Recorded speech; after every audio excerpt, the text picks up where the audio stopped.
va nous parler d'un travail de terrain qu'elle a fait alors sur malheureusement un domaine de la médecine traditionnelle qu'on n'a pas pu vraiment développer dans ce colloque, faute d'intervenants, mais on le fera dans l'avenir, sur la médecine, une de ces grandes médecines aussi scripturales, c'est-à-dire qui a donné lieu à une grande littérature dans le passé et aujourd'hui, la médecine ayurvédique.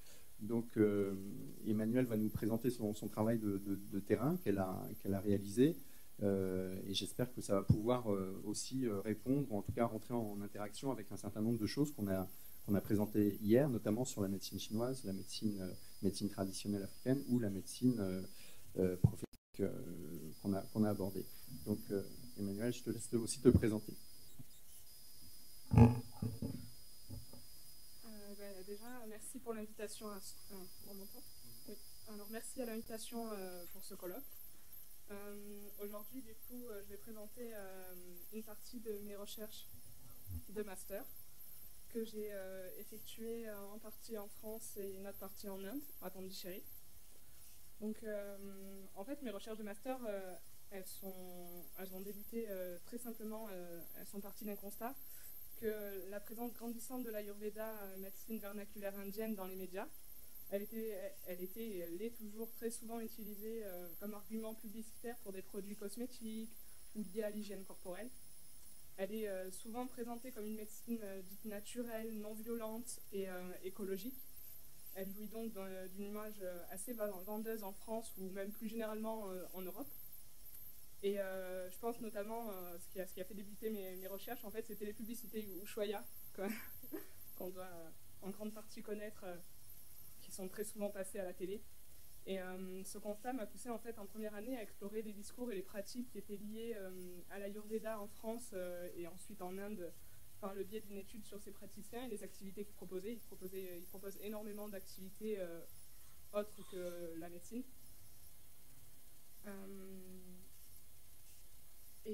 Cet intérêt pour les pratiques et les discours sur l'Ayurveda en France m'a amené à souligner en fait un rapport particulier au corps. Le recours à un matériel médical souvent allochtone, donc je pense à la pharmacopée indienne, le Dravya Guna Sastra, et des références permanentes à un système de représentation en rapport étroit avec les traditions hindouistes, forcément. L'Ayurveda va s'intégrer dans un ensemble de pratiques et de représentations bien plus vaste que la simple catégorie qu'on va définir en Occident comme médecine. Durant mon master, c'est cet ensemble que je voulais explorer en Inde, son berceau. Et à la fin du Master 1, je voulais ainsi comparer les discours que j'avais pu observer et les pratiques.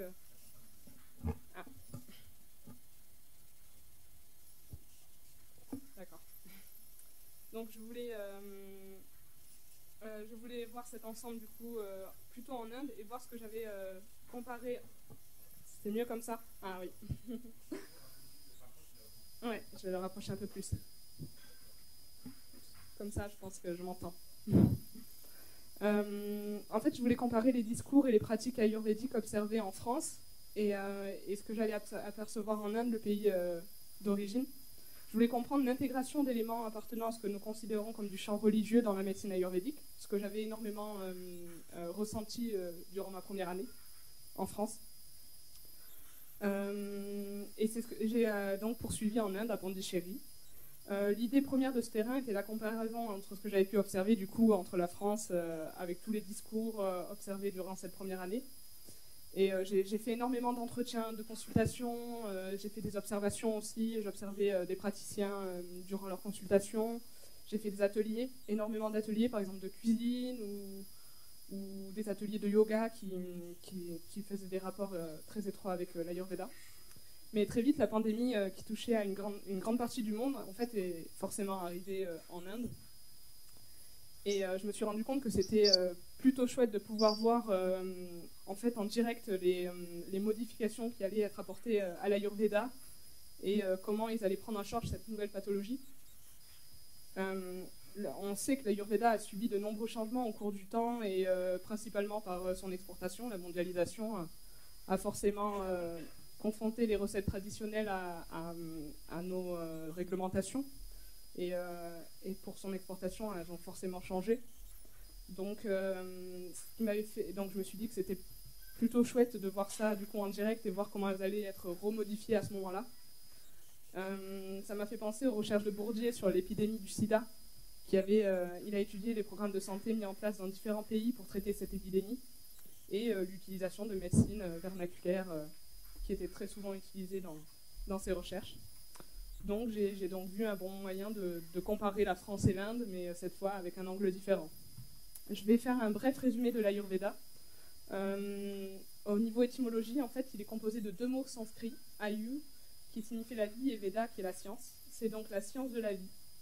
Il y a une jolie phrase dans l'un des traités principaux de l'Ayurveda qui dit que l'Ayurveda est la science qui désigne les conditions de vie appropriées, non appropriées, joyeuses ou tristes, ce qui est propice ou défavorable à la longévité, ainsi que les critères de la vie même. La datation des sources écrites, parce qu'il y a plusieurs textes principaux, permet de dire que c'est l'une des plus anciennes médecines holistiques, avec des documents qui remonteraient aux environs du 1er siècle de notre ère, et une transmission orale évidemment bien plus ancienne. Puisqu'on en est à la diffusion des savoirs, on va voir aussi l'apprentissage, qui est une partie très importante pour l'Ayurveda. Elle va se faire de deux façons. En fait, il va y avoir soit les médecines, maintenant il y a des médecines, des facultés de médecine ayurvédique qui permettent d'obtenir un diplôme. Ça se fait à peu près sur 5 ans, un peu plus de 5 ans. Plus ensuite, il faut aller avec des praticiens pendant quelques mois. Et ce diplôme-là va permettre l'exercice en Inde en tant que médecin ayurvédique. Pas en France, bien sûr, ni en Europe, plus généralement. Et la seconde façon d'apprendre, c'est aussi d'un maître à ses disciples. Elle se fait en général par un maître qui vient d'une grande lignée de médecins ayurvédiques. Dans tous les cas de figure, l'apprentissage va être vraiment basé sur les textes que je vais vous parler là tout de suite. Il y en a 3 principaux, en fait, le Karaka Samhita, le Sushruta Samhita et le Vagbhata Samhita, qui ont subi vraiment des changements et dont certaines parties n'existent plus. Plus concrètement, l'Ayurveda va se baser sur la théorie des humeurs, mais contrairement au corpus hippocratique, il y a 5 éléments, l'espace, l'air, le feu, la terre et l'eau. Et on a en nous chacun une posologie assez différente de ces éléments. Et ces éléments vont se combiner par paires pour former 3 humeurs, que l'on appelle également dosha. Vata qui est l'air et l'espace, Pitta qui est le feu et l'eau, et Kapha qui est la terre et l'eau. Notre constitution de base en état d'équilibre, c'est un mélange unique de ces 3 doshas. C'est ce qu'on appelle prakriti. Et elle est fixe. Il s'agit en fait d'une homéostasie en interaction des 3 doshas. L'état d'équilibre va se caractériser donc par une certaine proportion de ces 3 doshas. Et lorsqu'un événement vient perturber notre constitution, ça peut être le climat ou une maladie ou n'importe quoi, il va y avoir un excès d'un ou plusieurs doshas. Et c'est à ce moment-là que l'état de déséquilibre apparaît. C'est le terme vikriti qui va symboliser ça. Il peut vraiment survenir par n'importe quel facteur, comme je l'ai dit, le temps, l'espace, le climat. Il y a énormément de paramètres qui peuvent jouer dans ce déséquilibre.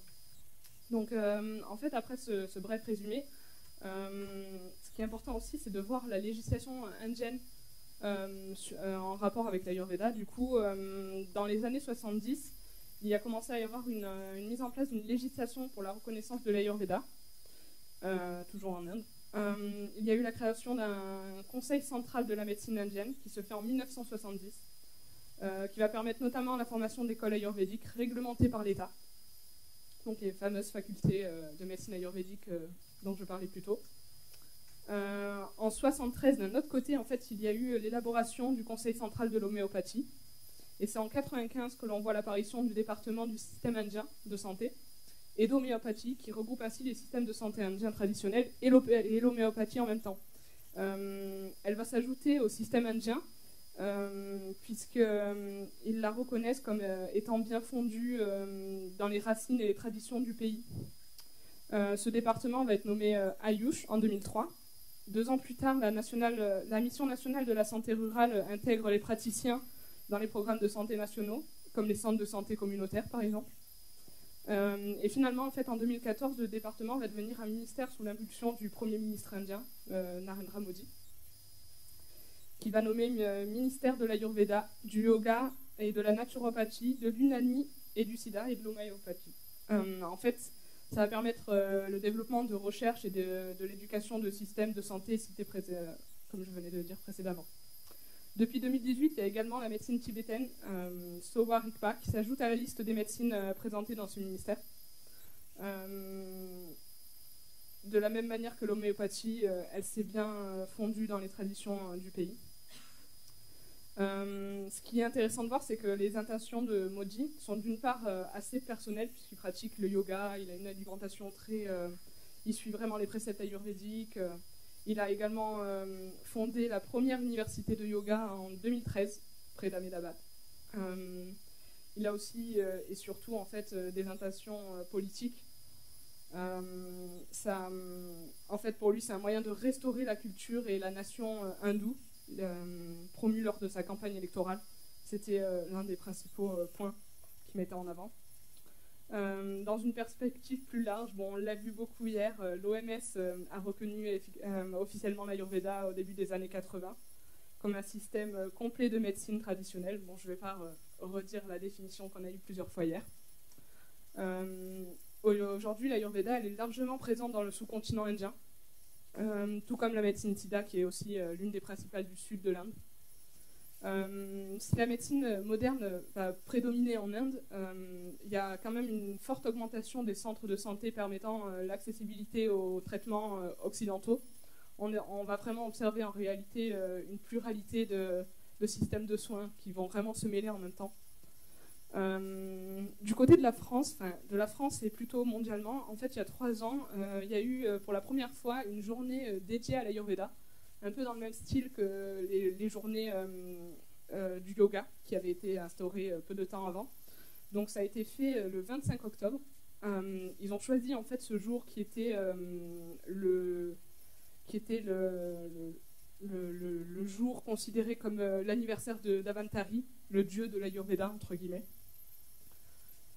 Ça concernait une 40aine de pays dans le monde et ils ont choisi 1 ou 2 représentants dans chaque pays. Et j'ai pu, l'une des 2 représentantes en France était à Toulouse, donc, et je la connaissais assez bien, donc j'ai pu assister à cette journée entière. Donc il y avait quelques directives globales qui étaient données à chaque praticien. Donc c'était de donner une définition de l'Ayurveda, ses bases, les différents cursus, un peu comme je viens de faire aujourd'hui. Mais l'objectif premier était de parler du projet nommé Ayurveda 2030. Il s'agit des objectifs de l'ONU et de l'OMS, objectif 3 du développement durable, en association avec la médecine ayurvédique dans le but principal est de permettre à tous de vivre en bonne santé et de promouvoir le bien-être de tous à tout âge. L'une des phrases principales qui m'avait marquée et qui était obligatoire à tous les praticiens de donner cette phrase ce jour-là, c'était « Je m'engage à faire de l'Ayurveda partie intégrante de ma vie quotidienne et ainsi favoriser la bonne santé et le bien-être pour moi-même, ma famille, ma communauté, en harmonie avec la nature. » Ce qui est assez intéressant, en fait, c'est que contrairement à mes débuts de recherche, où c'était vraiment les publicités qui m'ont amené à commencer ces recherches, ici, ça va être vraiment le gouvernement indien qui s'implique dans la promotion de l'Ayurveda à l'échelle mondiale, du coup, pour promouvoir toujours cette nation hindoue.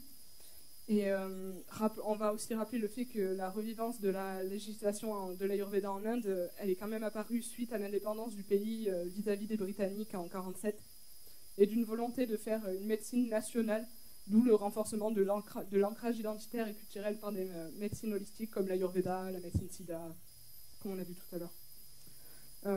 Ce qui est important, c'est que les Britanniques avaient aboli en 1835 la Native Medical Institution, créée en 1822, qui permettait en fait l'enseignement de la médecine ayurvédique et unani avec la médecine occidentale en langue vernaculaire.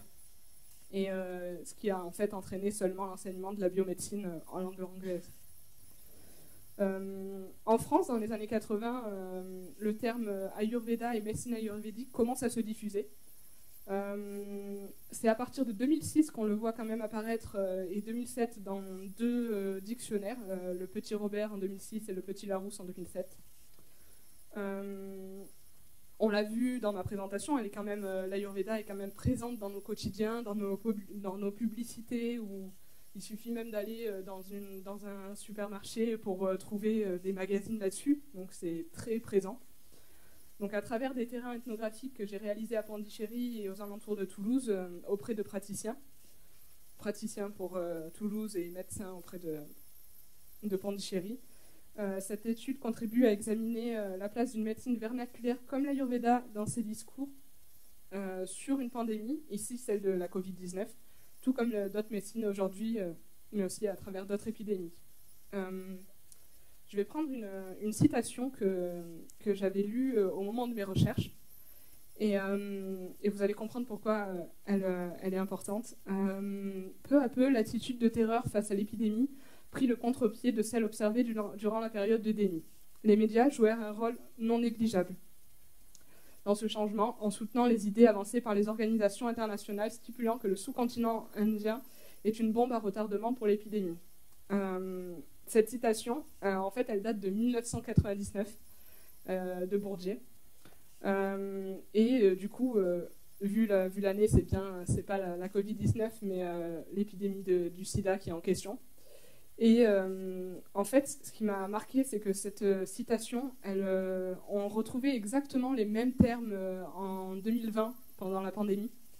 Les mêmes qualificatifs, et vraiment, bombe à retardement, c'était vraiment l'expression qui était réutilisée au moment où j'étais en Inde pendant le développement de l'épidémie.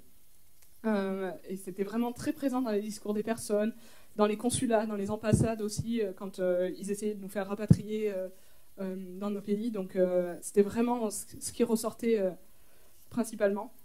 Il y a quand même une cause non négligeable, c'est que il y avait quand même une grosse population en Inde, qui a toujours, avec peu de moyens.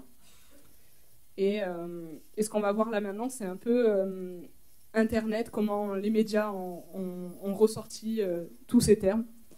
Ce qui est quand même étonnant, c'est qu'au début de l'épidémie, où j'y étais depuis février, j'ai passé février-mars en Inde, peu de recommandations étaient...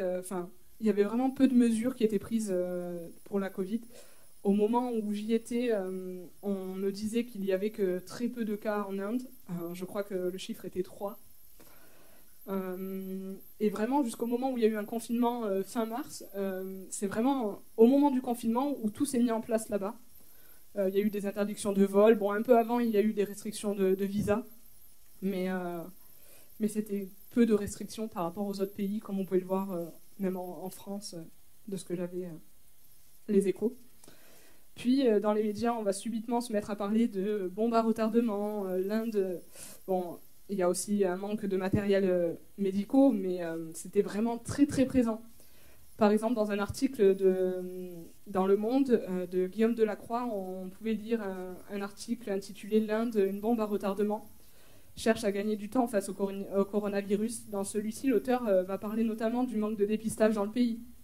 À la date de publication de l'article, c'était le 17 mars 2020, il insiste sur le fait que très peu de tests ont été réalisés. C'était 6000 à ce moment-là. Il confirme aussi que les personnes étrangères ou ayant séjourné à l'étranger sont les seules dépistées. Donc la population était très très peu dépistée à ce moment-là. Il va également parler du blocage de Français aux aéroports sans certificat attestant d'une non-contamination, tout ça. Enfin, il y a également un autre article dans l'Institut Montaigne de Jaffrelot, qui est politologue français et spécialiste de l'Inde, qui a paru le 24 mars 2020 un article intitulé « L'Inde à l'heure du coronavirus, une bombe à retardement global ». Il va notamment parler de la vulnérabilité de l'Inde face à ce virus, du manque de dépistage ainsi que du bilan assez catastrophique qui se présage après la pandémie au niveau sanitaire, mais aussi et surtout au niveau économique, ce qui était très important. Ce qui est important dans cet article, c'est qu'il parle de certaines personnes, de certains leaders. Il observe un déni qu'entretient les pandémosceptiques pour lesquels, de surcroît, les produits de lavage sacré ou de la médecine ayurvédique suffisent à guérir du coronavirus, comme par exemple le fameux leader Baba Ramdev, qui est assez connu, un gourou moderne très influent. C'est pas le seul leader charismatique. Par exemple, en France, on va très souvent entendre parler de Deepak Chopra, Vincent Van, Atreya Smith, qui sont très connus et reconnus mondialement à la fois pour la publication d'ouvrages, mais également parce qu'ils ont ouvert énormément de centres ayurvédiques un peu partout, vraiment dans le monde, en France, aux États-Unis. La reconnaissance de certaines personnalités au niveau international a certains avantages, comme celui de faire connaître l'Ayurveda mondialement, mais aussi celui d'aborder des problèmes assez contemporains, comme le stress, la détoxification du corps. C'est quelque chose qu'on entend depuis plusieurs années, très souvent. De ce fait, en fait, ça va toucher énormément de personnes, et beaucoup vont se sentir concernés, et ce qui permet à l'Ayurveda de grandir. Ce qu'il faut retenir ici, c'est l'importance des discours sur la maladie. Ansel, en 2020, nous rappelle que la pandémie amène avec elle ce qu'il appelle l'épidémie ou la contagion des idées. Il va y avoir 3 sortes de contagion. La toute première, en fait, celle du patient zéro. On l'a vu que c'était assez important de trouver la toute première personne qui avait eu ce virus. Et c'est ce qui va amener en fait la fermeture des frontières et la peur de l'étranger, puisque de nombreux discours vont tenter de donner une explication également à l'origine du virus et de rejeter la pierre sur l'autre. Par exemple, lors d'un entretien avec une praticienne en Inde qui est française mais qui a été formée là-bas et qui est restée là-bas avec un gros centre, elle m'explique que le virus se transmet par contact entre personnes, mais qu'en Inde, cela se fait moins naturellement puisqu'on ne se serre pas la main, on ne se fait pas la bise, on se dit bonjour par un signe de tête, on se dit bonjour aussi par un namasté, un namaskar. Ça fait donc partie de la culture et donc de l'Ayurveda de garder cette distance, entre guillemets, de sécurité. On a vu malheureusement que ce n'était pas tout à fait vrai. La deuxième contagion d'idées est celle du mythe de Frankenstein, des discours portant sur des expériences réalisées en laboratoire, les laboratoires de Wuhan, vont très vite se retrouver dans les médias et qui rejoint la précédente contagion. Après la recherche de l'origine, cette idée d'expérience de laboratoire, elle s'est assez vite propagée dans les médias et on a vu l'importance qu'il y avait de faire des recherches pour voir d'où ça venait, comment ça a été apparu. Et la dernière contagion qui nous intéresse un peu plus particulièrement aujourd'hui, c'est celle de la sorcellerie et de la magie. Le renvoi de la faute à l'étranger et surtout l'utilisation en fait, de remèdes et de consultations de guérisseurs, de praticiens ou de devins afin de se protéger. C'est ce qui permet, selon Ansel, de mettre en lumière la confrontation à la fois de rapports de force asymétriques et les divers systèmes de pensée dans le monde. Et si on pouvait s'attendre à de nombreuses publicités plébiscitant les bienfaits de l'Ayurveda pour renforcer son système immunitaire, du coup, ça a plutôt été le ministère qui s'est attelé à ça. Pour en être informé, alors j'étais abonnée à beaucoup de mails et de listes, particulièrement le centre Art de Vivre, qui est assez connu dans le monde, qui m'ont prévenu des directives qui étaient données par le ministère. À la télé aussi, en Inde, il y avait énormément de recommandations, de campagnes qui étaient diffusées à ce moment-là. Et à ce moment-là, c'est surtout le Premier ministre Modi qui va apparaître et qui va donner les recommandations, qui va jouer un rôle important dans cette campagne. Ça va être des conseils très récurrents en Ayurveda, d'ordre alimentaire, comme la consommation d'épices, des routines qui sont très souvent très importantes en Ayurveda et très souvent mises en avant, comme l'application nasale, énormément de choses. Puis il va y avoir les centres ayurvédiques qui vont forcément proposer des remèdes. Je pense aussi à ce fameux centre Art de Vivre que je parlais précédemment, qui a proposé énormément de remèdes, de prévention, de plein de choses. Quelques jours avant mon départ de l'Inde, je faisais un entretien avec une praticienne ayurvédique. Et par exemple, lorsque je lui ai parlé que j'allais rentrer en France, à ce moment-là, la France était très... il y avait énormément de personnes contaminées par la Covid. Et elle m'a prescrit du Chyawanprash. C'est un remède alors, composé d'une quarantaine d'ingrédients. Mais les principaux, ça va être l'amla, le ghee, le miel et le sucre. Il est très très utilisé pour renforcer le système immunitaire. C'est une espèce comme une pâte à tartiner un peu pâteuse, noire et avec une très très forte odeur. Pareil en France, à mon retour, diffusion de recommandations. Les praticiens avec qui j'avais assisté à plusieurs choses ont donné beaucoup de conseils. Les praticiens ont poursuivi les consultations en visio, les cours de yoga également. Ils se sont adaptés à la situation et pour poursuivre un peu leur activité, même si de nombreux changements ont forcément été opérés, comme la prise de pouls par exemple, qui est dénommée le diagnostic ultime. Mais ils ont pu surpasser cela en rallongeant les consultations, en posant un peu plus de questions, puisqu'ils ne pouvaient pas examiner physiquement le corps. Il y a eu énormément d'autres leaders qui ont, comme on l'a vu avec Baba Ramdev, qui ont proclamé les bienfaits de l'urine de vache, par exemple, à ce moment-là. Je prends cet exemple parce que c'était le plus parlant et le plus important en Inde et en France aussi. Et c'est pas nouveau parce que les urines étaient très souvent employées dans de nombreux cas, même dans d'autres pays. Voilà. On peut le voir avec les adorateurs de Shiva pour certains rituels, ou en Libye, où l'urine de bouc, ça permet de soigner des convulsions des enfants.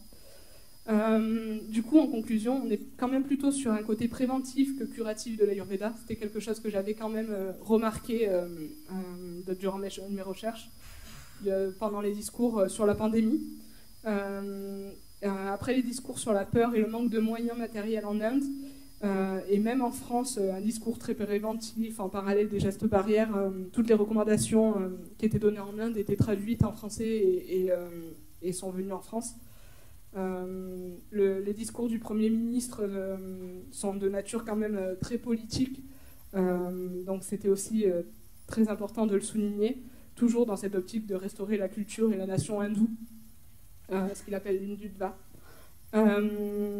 Et je voulais juste faire un petit parallèle avec, comme on l'a vu durant ce colloque, à d'autres médecines traditionnelles. C'est pas la seule qui a utilisé des remèdes, comme par exemple, on l'a vu hier, la médecine traditionnelle chinoise.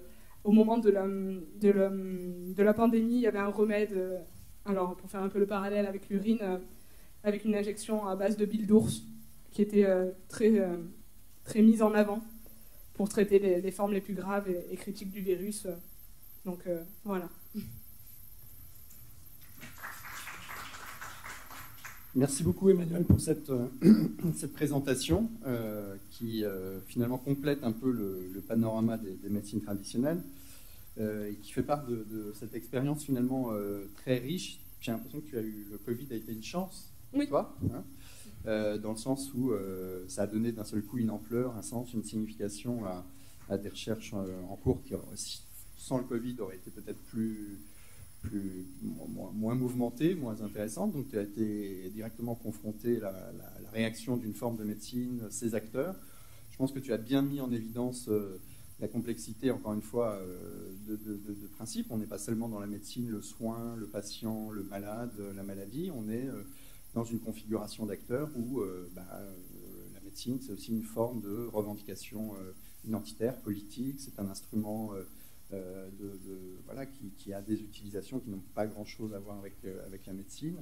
Une profusion aussi d'activités, c'est-à-dire dans des dimensions très différentes, en lien avec des préoccupations de santé, bien-être, développement durable, etc. Donc on voit à quel point toutes ces formes de médecine traditionnelle rencontrent, c'est ce que j'avais dit un peu dans mon introduction, toutes les tensions qui sont en jeu dans nos préoccupations actuelles. Donc merci en fait d'avoir présenté l'ensemble de ces aspects et j'espère que tu vas pouvoir continuer à travailler parce que ça me semble important. Et puis j'ai eu le sentiment en t'écoutant que peut-être que d'autres le confirmeront, qu'il y avait un vrai engagement, enfin que c'était quelque chose qui te tenait à cœur, et avec une mobilisation d'instruments, d'aller sur le terrain, etc. C'est toujours compliqué. Donc merci. Est-ce qu'il y a des questions?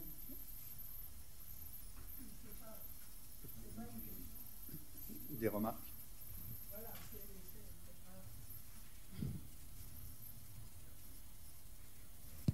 Voilà, merci. C'est pas une question, c'est juste une contribution, parce que j'ai été en Inde 2 fois. La première fois, bon, il y a un projet Union africaine-Inde, et dans cela, le gouvernement indien invite les experts du domaine des médecines traditionnelles pour les échanges d'expériences. Donc, j'ai eu à participer à ça en 2011. Et puis, en 2017 également, je suis allé, ça c'était une invitation pour le ministère Ayush, le ministère. Donc, le ministère, il y a un ministère des médecines traditionnelles en Inde. Et c'est un ministère qui s'appelle Ayush, c'est A pour Ayurveda, Y pour Yoga, U pour Humani, S pour Siddha et H pour homéopathie. Voilà, donc voilà le nom du ministère. Et ce qui fait que le ministère, tout est organisé. Tout est organisé officiellement.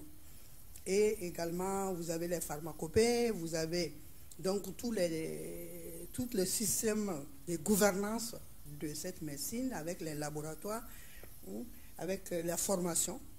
Et c'est que quand j'ai visité le centre de Ayurveda, de médecine Ayurveda à Jaipur, Pink City, voilà, j'ai eu cette expression de dire, voilà, les gens qui respectent leur population, leur communauté.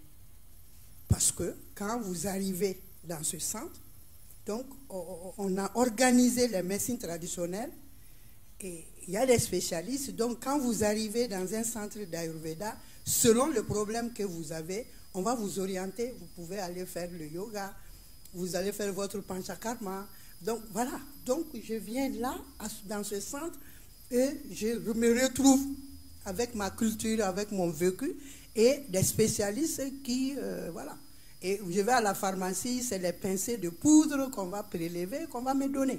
Voilà, donc j'ai dit, voilà le respect de la tradition pour une exploitation efficace dans la santé, quoi. Voilà, ça, c'est une expérience intéressante. Et un autre élément qu'on nous a fait visiter, c'est toute la question de la propriété intellectuelle.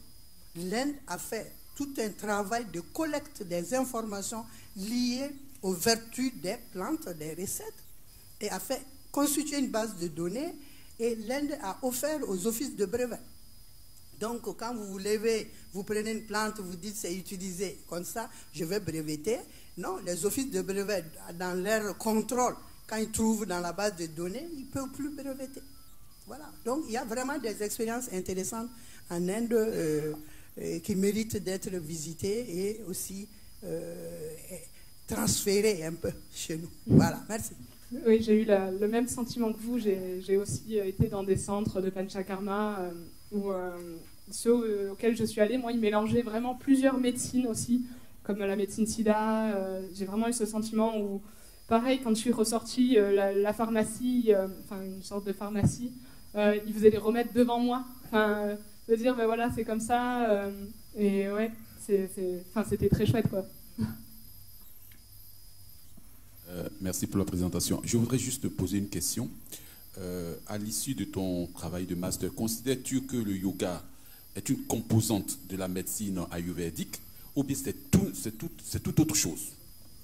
Parce que dans ton intervention, j'ai dû comprendre que dans la pratique de la médecine ayurvédique, il y avait les pratiques de yoga qui étaient associées et tout ça. Donc je voudrais savoir, est-ce que le yoga, c'est tout autre chose que la médecine ayurvédique? Déjà, c'est un peu plus complexe si on est du côté de la France ou du côté de l'Inde. Mais même si le ministère va le séparer, par exemple, c'est considéré comme le yoga, c'est le yoga, et l'ayurveda, c'est le yoga. Voilà. j'ai dit, le ministère, c'est Ayurveda, yoga, humani, sida et homéopathie. Et c'est des types de médecine. Donc le yoga, il y a des professeurs de yoga. Il y a le département qui s'occupe de yoga, des spécialistes, des écoles. Il y a une journée de yoga et tout ça. Et par exemple, j'avais assisté à un truc qui m'avait beaucoup marqué en première année, c'était un atelier de cuisine. Et on mélangeait vraiment tout ça, l'ayurveda, le yoga, on faisait un peu de religieux. Et c'était pour ça que je voulais voir aussi la différence en Inde. Mais c'est très différent, c'est plus imbriqué en France et un peu plus cloisonné en Inde. Même si dans les centres, vous allez trouver toutes ces médecines dans les gros centres, vous allez toutes les trouver. Même la médecine tibétaine, par exemple, qui vient d'être ajoutée récemment. Dernière question.